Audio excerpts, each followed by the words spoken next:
if I would have to describe this piece with just one word, this word probably would be sincerity, because in my opinion, this piece is not designed to amaze you, to blow your mind, or to break your heart and stuff. It's just there, and it gives you an opportunity to be in a very good contact with yourself. And when I play this piece, when I practice it, this is my moment of serenity, basically of calmness, and being really in a good contact with myself. Especially if you would have a look at the pieces which were composed right before or afterwards, like for example, very dramatic fantasy in F minor, Opus 49, a very vibrant set of mazurkas, Opus 50, a very tragic fourth ballade number 4, Opus 52, and an incredibly intensive, energetic polonaise, Opus 53. Those are, of course, very significant works of Frédéric Chopin, and very incredibly intensive.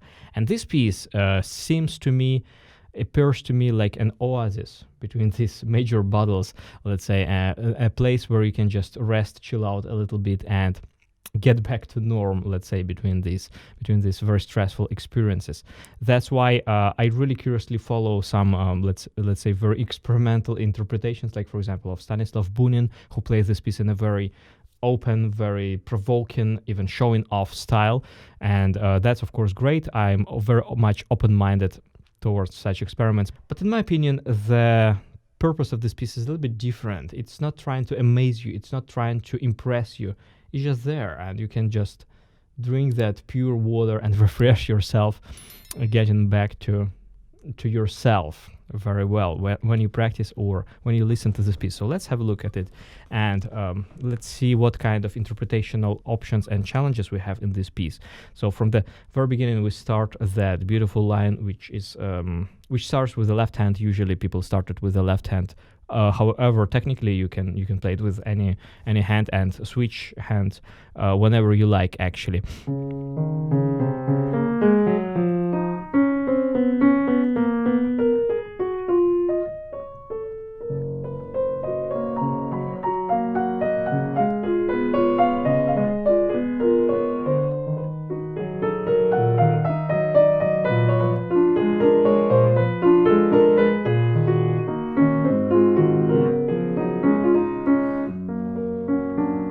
So what falls into the eyes from the very start is that we have that endless slur, 7 bars long. It's quite a lot, actually, especially because we have so many events in the right hand, but all that is supposed to be legato.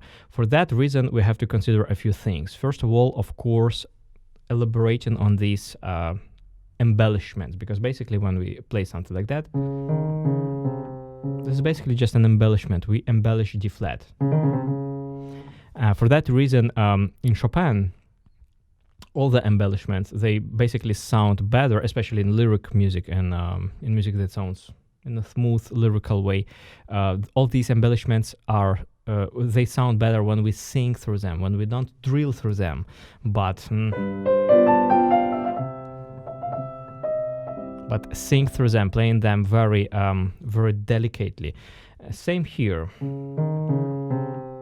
It should sound very smooth in the beginning. For that reason, we have to avoid an accent at the bottom note, at the lowest note. So we start smoothly, but C also has to be kind of softer a little bit. And then we have a lot of leaps. And the thing about leaps is that you mark, if you mark the upper note, you sound like a typical pianist.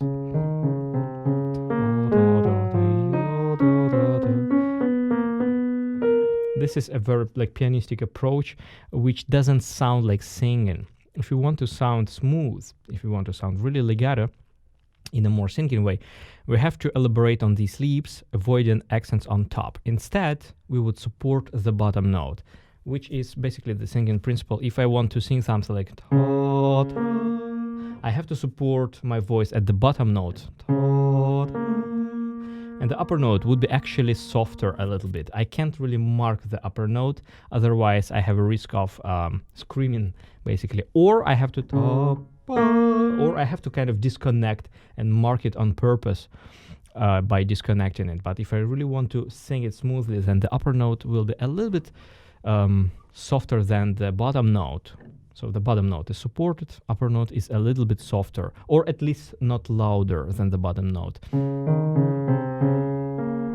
So this sounds smooth, yeah, because I avoid an accent on the upper note. Same thing.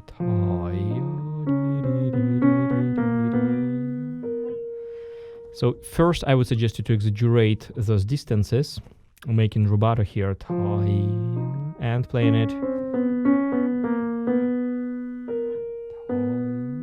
on a good audible diminuendo. Or for example, there are also some temptations to break a line, like for example between bars 5 and 6.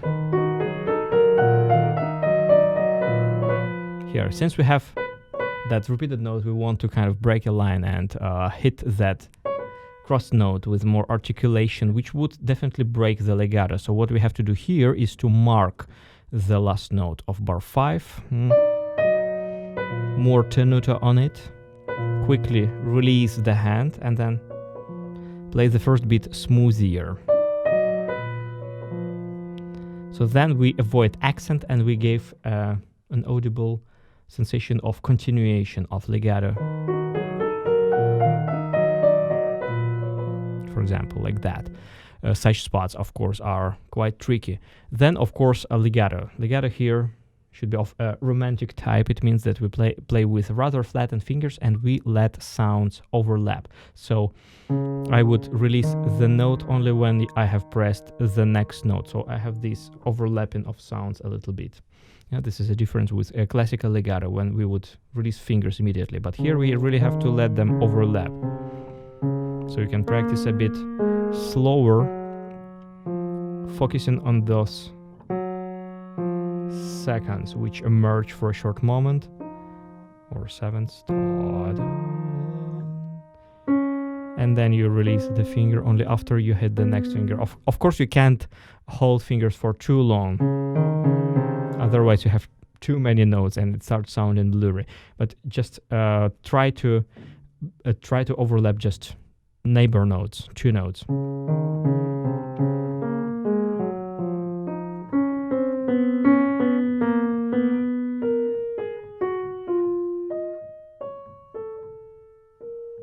Like that. This will increase a degree of smoothness in your playing. And then when you just start master this piece, I suggest you to start playing it mezzo forte, so comfortable dynamics.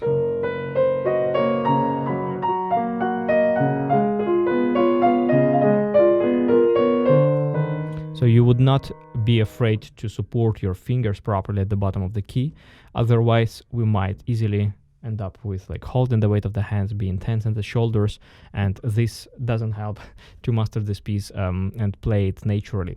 That's why first start with mezzo forte, and then imagine that the bottom of the key is lower. So you go past key, and the motion starts and ends, starts before the hit and ends after the hit. You see, like that. When you think like that, it's easier to get a very tender sound by diving in the key really slowly,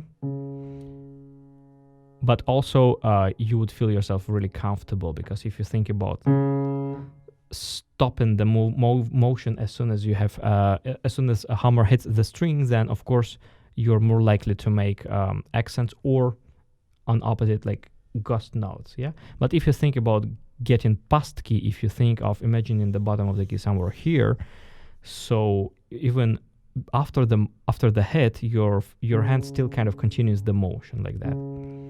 Then you really can find that very subtle, very delicate but well supported touch.